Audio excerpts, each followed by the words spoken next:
Magluto tayo ng panamanok. Pero ang gagawin ko rito, gagataan ko. So yan, naglagay na ako ng mantika. Una ko nilalagay yung luya para magkisa mabuti. So yan, ilagay na natin yung bawang sa sibuyas. Pagsasabay na natin yan. So yan, mikos-mikos lang natin. Minsan hindi mo rin maisap kung anong sumuulam eh. Try nyo to guys, masarap to.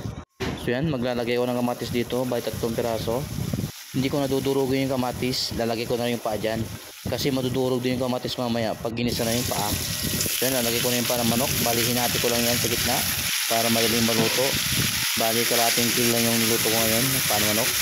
So yan, igisa natin mabuti para mas masarap yung panamanok. Maglalagay na rin ako asin, konti lang. Susunod natin yung paminta. Bali gamit kong paminta yung crack. Grabe, pati paa ng manok, mahal na rin. Dito sa amin, 150 isang kilo ng paa ng manok. I-comment naman kung magkano sa inyo, mga guys. So yan, malapit nang magisa mabuti. Nadudurog na rin yung kamatis.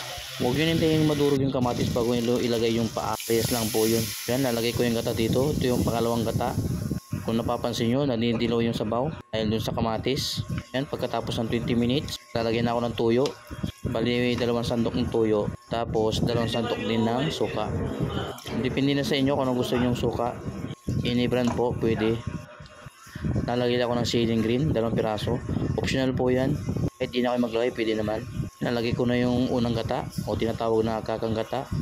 Lulutuin ko pa to sa 20 minutes sa mahinang apoy. Maganda po magluto kayo, dahan-dahan lang. Pangit yung sobrang lakas ng apoy.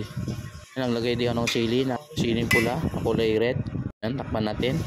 Pagkatapos ng 20 minutes, nalagay din ako ng sitaw para may gulay naman. Na siya nakakaumay. Continue lang yung luto natin.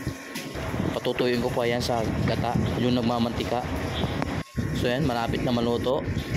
Kung napapansin nyo, nagmamantika na yung adobo sa gata na panamanok natin. Promise, masarap po yan. Kaya try nyo na. Kain po tayo. Ayos. Bala.